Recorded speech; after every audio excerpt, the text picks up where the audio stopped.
dusza nema tom, ova dusza nema ton, crne zore, sveće gore. A ne, ఎవరిది?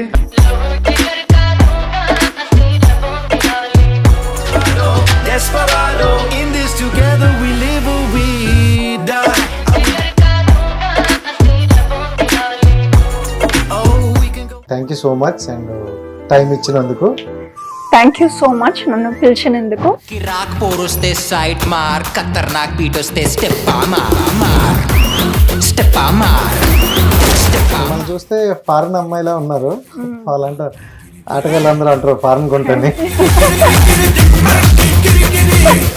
అదే ఇది అనేసరికి నాకు ఒకటి గుర్తొచ్చింది. ఒక రోజు నేను రోడ్ మీద నడుస్తున్నాను, ఇద్దరు అబ్బాయిలు ఒరే చూడరా ఫారిన్ గుంటా. ఒక మాట వచ్చింది, నేను కూడా విన్నాను. అమ్మాయి చాలా డ్రంకరు, సో ఏదో డ్రగ్స్ తీసుకుంటుంది, చాలా ఎక్కువ డ్రింక్ చేస్తూ హస్బెండ్ని వేధిస్తుంటుంది అని విన్నాం.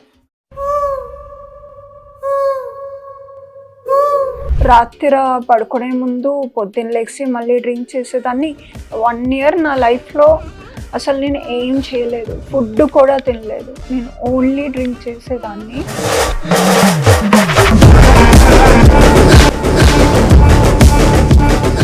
అంటే ఈ టైప్లో కూడా అమ్మాయి మోడలింగ్కి వెళ్ళాలంటే ఇంకొకరి దగ్గర ఉండాల్సి వస్తుంది అని విన్నాం. ఇది నిజమే. Hi viewers, welcome to hit TV. నేను మీ రాజేష్. సో ఈరోజు మనతో పాటు ఒక బ్యూటిఫుల్ మోడల్ అయితే ఉన్నారు. సో మోడల్ అనగానే మనకి చాలా డౌట్స్ వచ్చేస్తాయి కదా, అసలు ఏంటి, ఎందుకు ఇలా ఈ ర్యాప్ వాక్లు అంటారు, ఇవి అంటారు, నాకు చాలా అయితే డౌట్స్ ఉన్నాయి. బట్ అందులో కొన్ని డౌట్స్ తీసుకుందాం. ఈ మధ్యకాలంలో అమ్మాయి చాలా ఫేమస్ అవుతుంది, సో అందుకని తీసుకొచ్చేసా ప్రీతి గారిని. సో ప్రీతి గారు హాయ్. హాయ్ అండి రాజేష్ గారు, నేను చాలా బాగున్నాను, మీరు? Super and thank you so much and time ఇచ్చినందుకు. థ్యాంక్ యూ సో మచ్ నన్ను పిలిచినందుకు. And congrats. Thank you. Cup వచ్చిందంట కదా. అవునండి, మిస్సెస్ కాస్మిక్ యూనివర్స్, అది దుబాయ్ లో జరిగింది, దాంట్లో నేను విన్నర్ అయ్యాను. సూపర్. సో ఇండియా పరువు నిలబెట్టారు అయితే. అవునండి. నాకు డౌట్, యాక్చువల్లీ మీరు బిఫోర్ ఇంటర్వ్యూలో కూడా నేను చెప్పాను, మిమ్మల్ని చూస్తే ఫారెన్ అమ్మాయిలా ఉన్నారు. వాళ్ళంటారు ఆటగాళ్ళందరూ అంటారు ఫారెన్ కొంటని. అదే ఇది అనేసరికి నాకు ఒకటి గుర్తొచ్చింది. ఒక రోజు నేను రోడ్ మీద నడుస్తున్నాను, ఇద్దరు అబ్బాయిలు ఒరే చూడరా ఫారిన్ గుంటా. నేను వెళ్ళి ఆగి ఒరే ఫారిన్ కాదురా తెలుగు. వైజాగ్ వైజాగ్ కదా, అంటే పుట్టింది వైజాగ్, పుట్టి పెరిగింది వైజాగ్, కాలేజ్ వరకు వైజాగే జరిగింది. దాని తర్వాత యాజ్ ఎ ఎయిర్ హోస్టెస్ పనిచేసాను సౌదీ అరేబియన్ ఎయిర్లైన్స్ తో. సౌదీలో కొన్నేళ్ళు ఉన్నాను, వరల్డ్ మొత్తం తిరిగాను. ఇప్పుడు హైదరాబాద్ షిఫ్ట్ అయిపోయాను. సో ఇక్కడ పుట్టినా అక్కడ తిరగడం వల్ల ఆ పోలికలు వచ్చినట్టున్నాయి. అవును. సో నిజంగా అంటే ఒక తెలుగు అమ్మాయి అయ్యుండి నేను తెలుగు అమ్మాయి రా స్వామి అని చెప్పుకునే పరిస్థితికి వచ్చింది కదా. అంటే మీరే కాదు, బిఫోర్ ఒక 2-3 యాక్టర్లు కూడా. సో అంటే ఆ ఫేస్ కట్ అవన్నీ మీలో అలా ఉండడం వల్లే అంటారా? ఏమో, అలా దేవుడు ఇచ్చారు. ప్లస్ మా మమ్మీ డాడీ జీన్స్. సో ఎలా ఉంది లైఫ్? లైఫ్ బానే ఉంది, కొంచెం బిజీగా ఉంటది, ఎందుకంటే నేను దుబాయ్ లో రియల్ ఎస్టేట్ కూడా చేస్తున్నాను.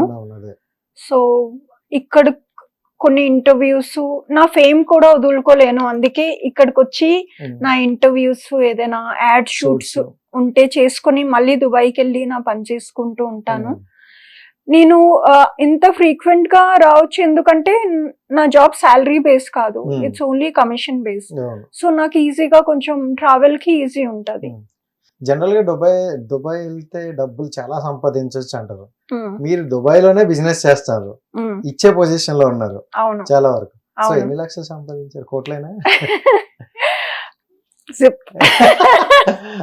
చెప్పకూడదు. సో ఓకేనా, ఫైనాన్షియల్ గా ఫుల్ సెట్? అవును.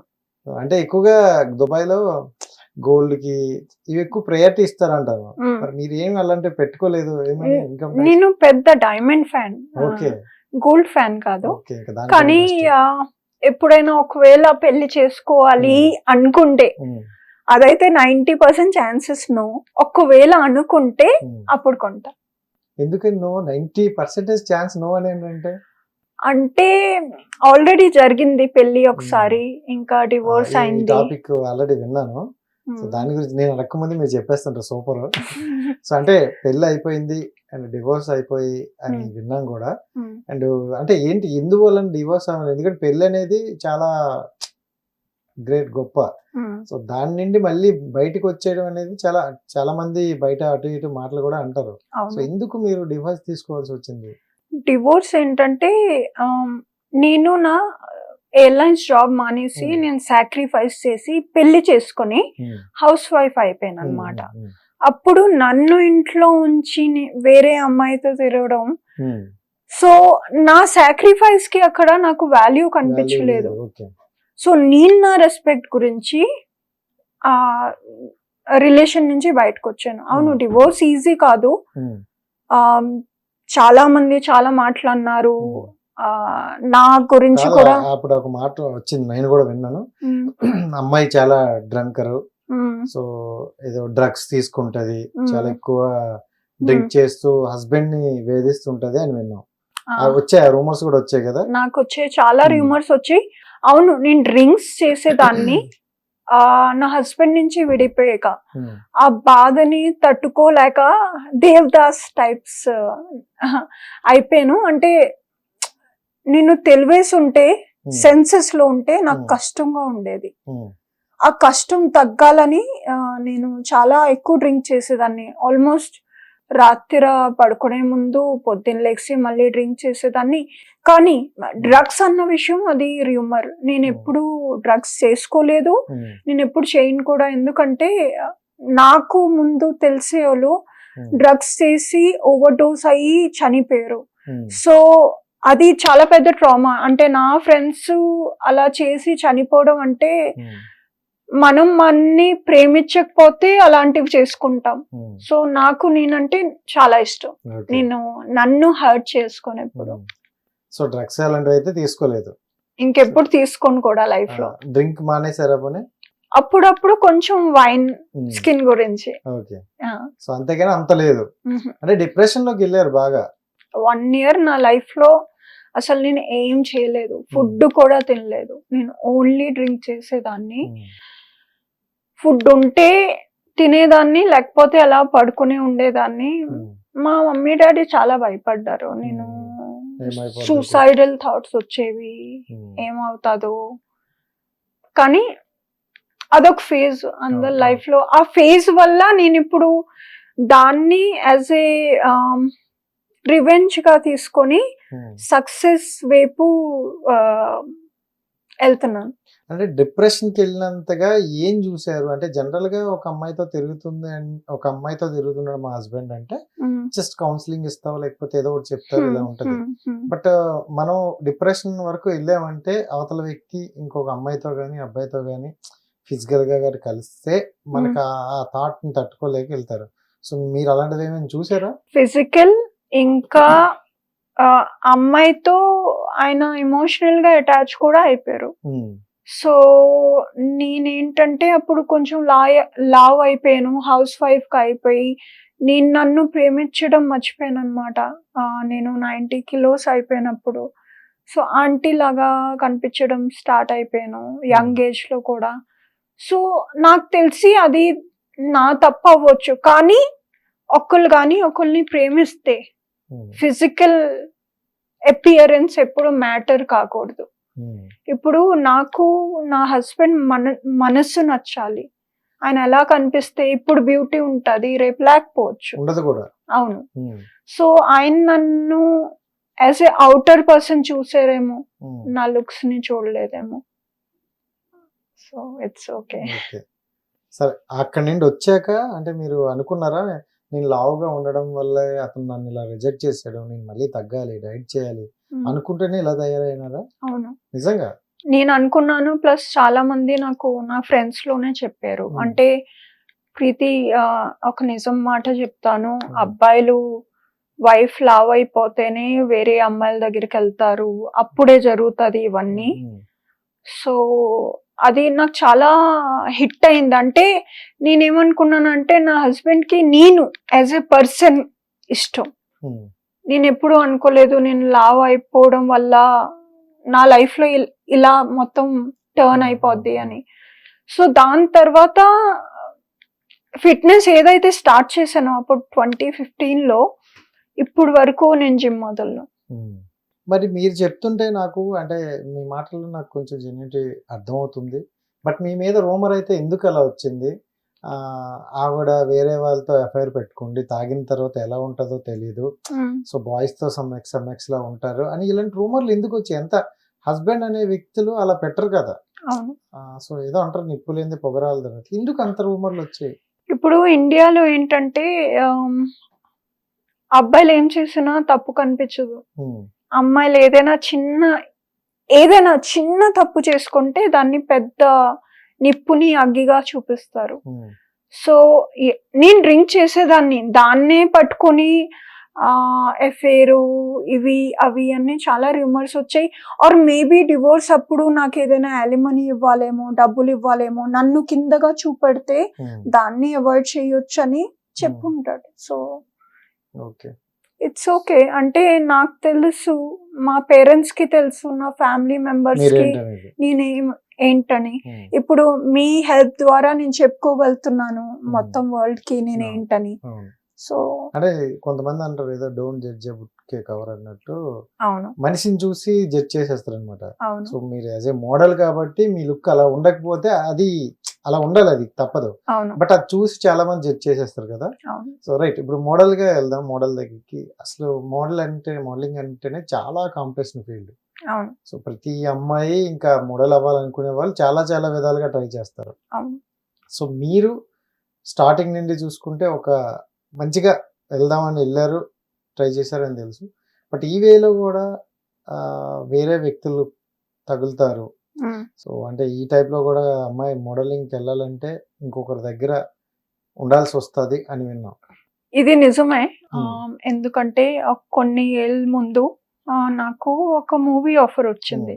నేను ఫొటోస్ పంపించాను, నా ఫొటోస్ సెలెక్ట్ అయ్యాయి, నన్ను రమ్మన్నారు. నేను వైజాగ్ నుంచి హైదరాబాద్ కు వచ్చాను ఆడిషన్ ఇవ్వడానికి.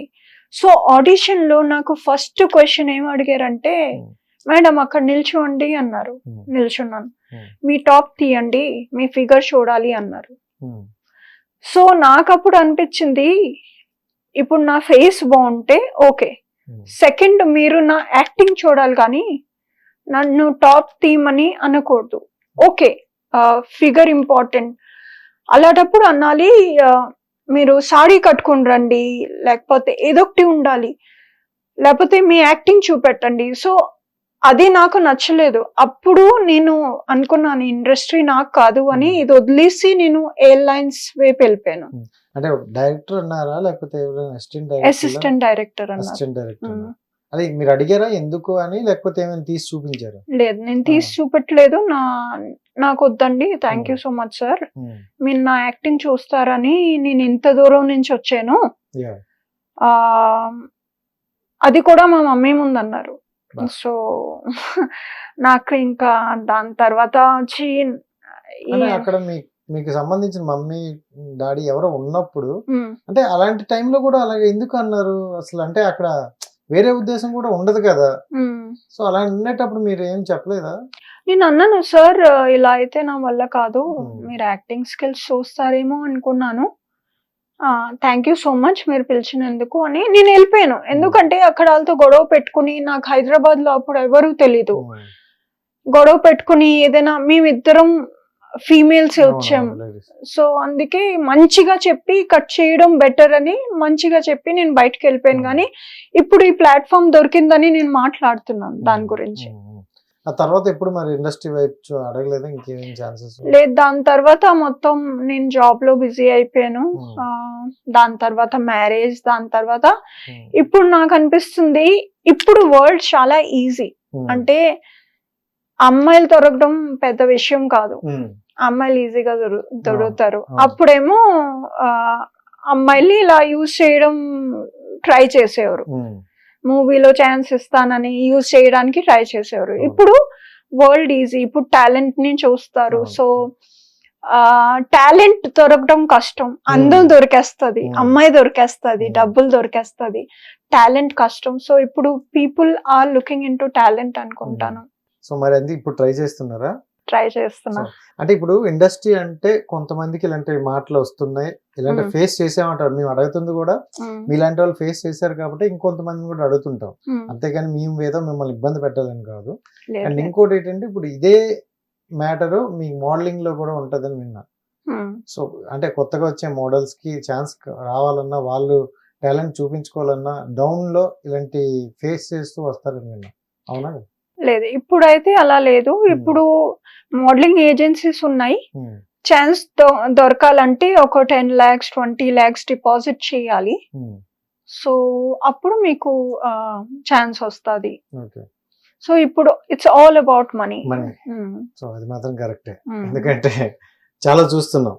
అండ్ దుబాయ్ అంటే ఎక్కువగా మాకు దుబాయ్ వెళ్తే డబ్బులు సంపాదిస్తారా, కోట్లు సంపాదిస్తా అంటారు ఒకవైపున. ఇంకొక వైపున కొన్ని సినిమాల్లో చూపిస్తారు దుబాయ్కి అమ్మాయిలను అమ్మేస్తారు, అమ్మాయిలు తీసుకెళ్తారు ఇలా. సో ఏంటి అసలు దుబాయ్, మీకు తెలిసిన దుబాయ్ ఏంటి, ఇప్పుడు చూపిస్తున్న దుబాయ్ ఏంటి? సో నాకు తెలిసిన Dubai as a real estate, నేను అక్కడ పని చేస్తాను. అక్కడ మంచి మంచి అమ్మాయిలు ఉంటారు. అంటే ఫారినర్స్ అక్కడ మన ఇండియన్స్ ని వెళ్ళి అమ్మినా ఎవరు కొనరు, సింపుల్ అది. సో ప్లస్ అక్కడ అమ్మాయిలకి ఒకవేళ ఎవరైనా నచ్చితే దే విల్ గో, అది కామన్ అక్కడ. సో ఇక్కడ నుంచి అవును, ఒకప్పుడు ఏమో ట్రాఫికింగ్ ఉండేది, ఒకప్పుడు 20 years క్రితం ఉండేది. ఇప్పుడు అవన్నీ లేదు. Dubai is one of the safest cities in the world. And అక్కడ ఉన్న బ్యూటీ అసలు ఎక్కడా లేదు. సో వాళ్ళకి వేరే కంట్రీ నుంచి అమ్మాయిలు కొనే అవసరమే లేదు. ఇప్పుడు అక్కడ ఉన్న బ్యూటీ అంటారు అమ్మాయినా లేకపోతే అమ్మాయిలే, లొకేషన్ అంటారు? సో మీరు ఎప్పుడు వెళ్తారో చెప్తే టికెట్ బుక్ చేసుకుంటాం, దుబాయ్ కొంచెం బాగుంటాయి. సరే, అండ్ రైట్. అంటే మీరు ఓకే మోడల్ గా ఉన్నారు, ఇండస్ట్రీలో చూసారు, ఇప్పుడు రియల్ ఎస్టేట్ అది కూడా దుబాయ్ లో చేస్తున్నారు. జనరల్ గా ఇండియాలో ఒక అమ్మాయి రియల్ ఎస్టేట్ చేయాలంటే చాలా గట్స్ ఉండాలి. సో అలాంటిది వేరే దేశం వెళ్ళి అక్కడ రియల్ ఎస్టేట్ చేస్తారంటే ఏంటి మీ గట్స్, ఎందుకు చేయాల్సి వచ్చింది? నా పర్సనల్ ఎక్స్పీరియన్స్ ఏంటంటే, నేను ఇండియాలో కూడా ఒక 3-4 months రియల్ ఎస్టేట్ చేశాను. కంపెనీ పేరు తీసుకోను. ఆ కంపెనీ సమెక్స్, ఆ కంపెనీ ఏం చేసేదంటే నేను ఫోన్ చేసి కన్విన్స్ చేసి మనుషుల్ని ఎవరైనా తీసుకొస్తే కొనడానికి కన్విన్స్ చేస్తే వాళ్ళేమో వాళ్ళ దగ్గర డబ్బులు తీసుకునేవారు, ఇంకా నా కమిషన్ ఇచ్చేవారు కాదు. ప్లస్ ఆయనలే ఒక 3-4 పేరు మీద రిజిస్ట్రేషన్ చేశారు. సో ఇంత ఫ్రాడ్ జరుగుతుంది ఇండియాలో. దాంట్లో నేను ఫేస్ అన్నమాట. వాళ్ళు నన్ను నమ్మేసి ఇల్లు కొనడానికి వచ్చారు, ఇప్పుడు వచ్చి నన్నే పట్టుకుంటారు.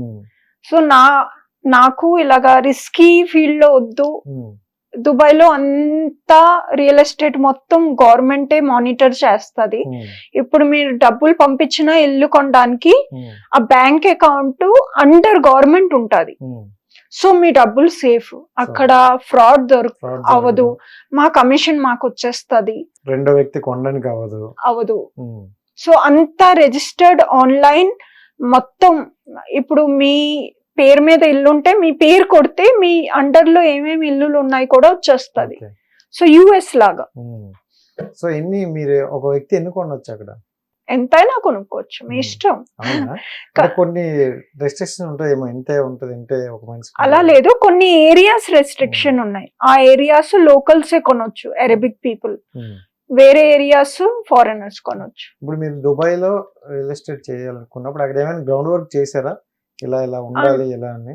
నేను 3 months ట్రైనింగ్ చేసుకున్నాను, ఒక కంపెనీతో టైఅప్ అయ్యి 3 months ట్రైనింగ్ అయింది. సో ఇప్పుడు నాకు మొత్తం తెలుసు, ఏ ఏరియాలో ఎంత కమ్మాలి, ఏ ఏరియాలో ఎలా బాగుంటది, ఏ ఏరియా నుంచి ఎయిర్పోర్ట్ దగ్గర, అవన్నీ అవసరం నేర్చుకోవాలని. బస్ స్టాప్ లో అవన్నీ ఉంటాయా? బస్ స్టాప్ లు కూడా ఏసీయే అక్కడ. మొత్తానికి అన్ని దగ్గరలోనే ఉంటాయి, అన్ని దగ్గరే, 20 minutes ఎక్కడికైనా. అంటే దుబాయ్ లో చాలా రెస్ట్రిక్షన్స్ ఎక్కువ, రూల్స్ అండ్ రెగ్యులేషన్స్ చాలా ఎక్కువ ఉంటాయి. ఏదైనా మిస్టేక్ చేస్తే కఠినంగా ఉంటాయని విన్నాం.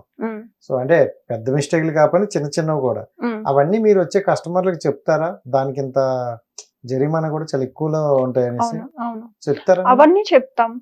రూల్స్ అందరికి ఇప్పుడు ఒక కస్టమర్ 2 million ఇన్వెస్ట్ చేస్తే ఆయనకి గోల్డెన్ వీసా వస్తుంది. ఓకే. సో వీసా వచ్చినప్పుడు అది 10 years వ్యాలిడిటీ ఉంటుంది. సో ఆయన అక్కడ రావాలంటే అక్కడ రూల్స్ కూడా ఆయనకి చాలా క్లియర్ గా తెలియాలి. ఇవి చేయకూడదు, మీరు ఇది చేస్తే ఫైన్ ఉంటుంది, అక్కడ drugs illegal, death sentence immediately, murder చేస్తే డెత్ సెంటెన్స్ వెంటనే. సో అక్కడ ఇక్కడ ఇక్కడలాగా కూర్చోబెట్టి తిండి పెట్టి ఇయర్స్ లాస్ట్ లో వదిలేయడం అలా అక్కడ ఏం జరగదు. అక్కడ చాలా స్ట్రిక్ట్. డ్రగ్స్ అయితే వేసేయడమే. ఓకే. అంటే చిన్న చిన్నవి కూడా యాక్చువల్లీ ఒక సామాన్యుడు బతకాలంటే ఇక్కడ చిన్న చిన్న ఉంటాయి మనకు తెలిసి. ఇప్పుడు ఇందాక మీరు చెప్పినట్టు మన క్యారిడర్లో డ్రెస్సులు ఆరబెట్టుకున్న ఫైన్, లేకపోతే కారు మీద దుమ్మున్న ఫైన్, ఇలా చెప్పారు. అవి ఏంటంటే చూస్తే మనకి చిన్న చిన్నవిలా ఉంటాయి, బట్ దానికి ఫైన్ చాలా ఎక్కువ ఉంటాయని చెప్పారు. ఫైన్ ఎందుకంటే ఇప్పుడు దుబాయ్ కి ఒక మంచి ఇమేజ్ ఉంది, మొత్తం వరల్డ్ లో ఒక రెప్యుటేషన్ ఉంది, Dubai is a beautiful city అని. సో ఆ ఇమేజ్ ని మెయింటైన్ చేయాలని ఈ ఫైన్స్ ఇంప్లిమెంట్ చేశారు. సో ఇప్పుడు ఫైన్ లేకపోతే ఎవరు వినరు, అన్ని డబ్బులు పే చేయకపోతే ఎవరు వినరు. అది ఇంపార్టెంట్. ఇప్పుడు మీరైనా నా మాట వినాలంటే మీ మీద ఫైన్ వేసేస్తే మీరు కూర్చొని అక్కడ లేకుండా వింటారు అంతే. సో వేస్తే వేసారు కానీ కొంచెం డబ్బులు మార్పించేయండి, ఫైన్ తిరిగేయకండి. అండ్ రైట్, అంటే ఇండస్ట్రీలో ఇప్పుడు ఇండస్ట్రీలోకి వెళ్దాం, సినిమాల్లోకి వెళ్దాం అనే ఒక ఇంట్రెస్ట్ అయితే ఉందంట మీకు. ఏంటి మరి ఇన్ని రోజుల తర్వాత మళ్ళీ వస్తున్నారు, ఏ టైప్ ఆఫ్ క్యారెక్టర్లు చేస్తారు ఏంటి? నాకైతే హీరోయిన్ అవసరం లేదు, నాకు హీరోయిన్ ఫ్రెండ్ లేకపోతే కామెడీ ఏదైనా ఉంటే, ఎందుకంటే ఐఎమ్ ఏ హ్యాపీ పర్సన్. నేను కామెడీ రీల్స్ చేస్తూ ఉంటాను నా ఇన్స్టాగ్రామ్ లో. ఇక్కడ మీరు చూస్తే ఇలా ఉన్నారు, ఒక దగ్గర సీరియస్ ఉంటారు, ఒక దగ్గర కామెడీ ఉంటారు. ఆ రీల్ చూస్తే మరి పిక్చర్ అవ్వచ్చు. అవును. So I'm a very happy person. నాకు కామెడీ రోల్స్ ఉంటే చాలా నేను హ్యాపీగా చేస్తాను అనమాట. సో యాజ్ ఏ హీరోయిన్ అంటే చాలా డెడికేషన్ ఉండాలి, చాలా యంగ్ గా ఉండాలి అమ్మాయి. సో మనం అన్ని కష్టపడి వచ్చేసాం కాబట్టి ఇప్పుడు ఆ యంగ్ ఉండదు, ఎందుకంటే ఎన్ని రోజులు ఏడ్చావు కాబట్టి అవన్నీ ఎటు వెళ్ళిపోతాయి. అవును. So okay. అండ్ ఇంకోటి ఏంటంటే, ఇది ఒకటి అడుగుతా, దాని గురించి తర్వాత చెప్తా. సరే, బిగ్ బాస్ మీద మీ ఒపీనియన్ ఏంటి? బిగ్ బాస్ నా ఒపీనియన్ ఏంటంటే, ఇది one of the best show in our country అంటాను. ఎందుకంటే ఆ షోలో వెళ్ళాక మనుషులు నార్మల్ ఉన్న మనుషులకి ఎంత పెద్ద ప్లాట్ఫామ్ దొరుకుతుందంటే ఒక లైఫే చేంజ్ అయిపోద్ది. ఇప్పుడు నన్ను చాలా మంది గుర్తుపట్టరు, మీ షో వల్ల ఏదో కొంతమంది పెరుగుతారు, కానీ Bigg Boss is one of the best platform. Telugu platforms, అదే తెలుగు పీపుల్ కి తెలుగు రాష్ట్రాలకి ఒక పెద్ద ప్లాట్ఫామ్. అవును, స్ట్రగులర్స్ కి మంచి ప్లాట్ఫామ్ అది. దాంట్లో పేషెన్స్ గా ఉండి గెలుస్తే ఇంకా లైఫే చేంజ్ అయిపోద్ది.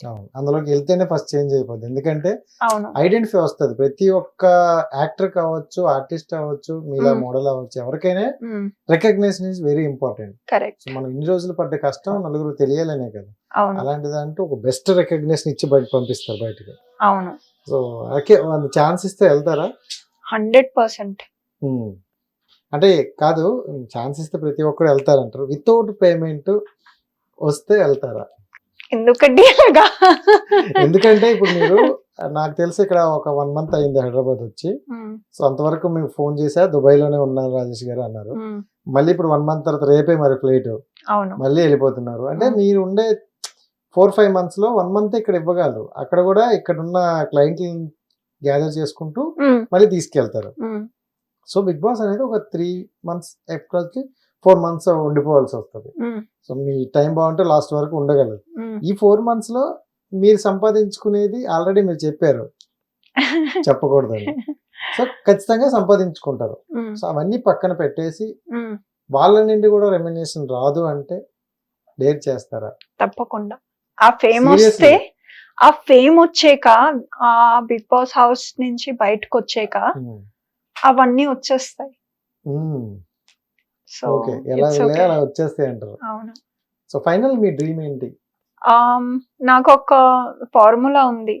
Fame is equal to power, power is equal to money. మనకి పవర్ ఉంటే ఎవరైనా మాట వింటారు. బయటికి కనిపించరు కానీ చాలా ఉన్నాయి. సో మీ లైఫ్ లో మోస్ట్ హ్యాపీయెస్ట్ మూమెంట్ అంటే ఏం చెప్తారు?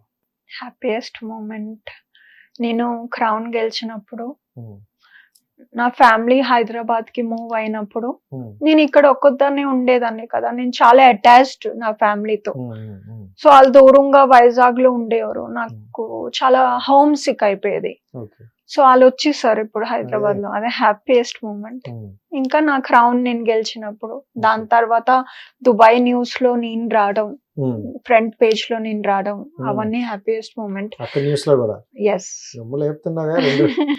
రెండు దేశాల్లోనా? Thank you. అండ్ ఓకే, అంటే మీ లైఫ్ లో నుండి ఈ డే నేను ఎప్పుడు మర్చిపోలేను, అదే ఒక డే తీసేయాలంటే ఇప్పుడు హ్యాపీయెస్ట్ మూమెంట్ అయితే, సాడెస్ట్ మూమెంట్ లో ఈ డే తీసేయాలి అనుకుంటే ఏ రోజు తీసేస్తారు? ఏ రోజు అయితే నా హస్బెండ్ గురించి నాకు తెలిసింది, అది చాలా కష్టంగా ఉంది ఆ రోజు. సో అలాంటి రోజు ఏ అమ్మాయికి రాకూడదు అనుకుంటాను. ఓకే, సో ఆ రోజుని తీసేద్దాం అనుకుంటాను. తీసేద్దాం, ఆ రోజుని తీసేద్దాం. ఆ రోజు కోసం ఒక బెస్ట్ డే అని ఒక రోజుని కలిపేద్దాం మధ్యలో. సో ఫైనల్గా లవ్ మీద మీ ఒపీనియన్ ఏంటి? లవ్ మీద నా ఒపీనియన్, లవ్ ఎగ్జిస్ట్, లవ్ అయితే ఉంటుంది. కానీ ఈ మధ్య మనుషులకి చాలా పేషెన్స్ తక్కువ, ఆప్షన్స్ ఎక్కువ. చిన్న తప్పు ఉంటే వదిలేస్తారు. సో అలా ఆప్షన్స్ వల్ల నువ్వు ఇది చేసావా, సర్లే ఇంకో అమ్మాయి ఉంది, అమ్మాయి దగ్గరికి. ఈ మధ్య కాలంలో కొంతమందిని నేను ఇంటర్వ్యూ చేస్తే లవ్ అంటే ఏంటంటే సెక్స్ అనే ఒక దానికోసం దీన్ని వాడితే అక్కడికి వెళ్తారు అని ఒక ఇదైతే నాకు ఒకరిద్దరు చెప్పారనమాట. నేను యాజ్ ఏ పర్సన్, నా జోడియాక్ సైన్ లిబ్రా అన్నమాట. So we are people who crave for love. అంటే లవ్ అంటే మాకు లవ్ కావాలి, ఎమోషనల్ అటాచ్మెంట్ కావాలి. సో సెక్సే అవ్వదు మా వల్ల. సో నాకు ఎమోషనల్ అటాచ్మెంట్ లేకపోతే నేను ఎవరైనా ఫింగర్ పెట్టినా నాకు కోపం వచ్చేస్తుంది. సో యాజ్ మై ఎక్స్పీరియన్స్, నా పర్సనల్ ఒపీనియన్ ఏంటంటే లవ్ ఈ మధ్య కష్టం దొరకడం. అందరూ చాలా ప్రాక్టికల్ గా ఉన్నారు, ఆప్షన్స్ ఎక్కువ ఉన్నారు. ఈ అమ్మాయి కాకపోతే ఇంకో అమ్మాయి, అబద్ధాలు చెప్తారు, 2-3 గర్ల్ ఫ్రెండ్స్ పెట్టుకుంటారు. సో అవన్నీ మళ్ళీ తెలుస్తాయి, మళ్ళీ బాధపడతాను, ఎందుకు అని సింగిల్ గానే ఉంటాను. అంటే లైఫ్ లాంగ్ సింగిల్ గా ఉండిపోతారా? ఇంత అందాన్ని అలా వదిలేస్తారా? బిగ్ బాస్ లో పెడతాను కదా, తర్వాత వచ్చిన తర్వాత చాలా దొరుకుతాయి అంటారా? So super, and thank you so much. Wish all the best. మీరు అనుకునేది నెరవేరాలని మనస్ఫూర్తిగా కోరుకుంటాను. మీరు పడ్డ స్ట్రగుల్స్ అన్నిటికి ఇప్పుడు ఒక మంచి రోజులు వస్తున్నాయేమో అనిపిస్తుంది, నీకు నాకు తెలుసు. సో వస్తున్నాయి అనుకుంటాను. సో తొందరలో మళ్ళీ మనం ఒక ఇంటర్వ్యూ చేద్దాం. సో వాళ్ళకి ఒక గుడ్ న్యూస్ చెప్దాం. ఐ హోప్ చెప్పాలనుకుంటాను. Thank you so much and wish all the best. Thank you అండి.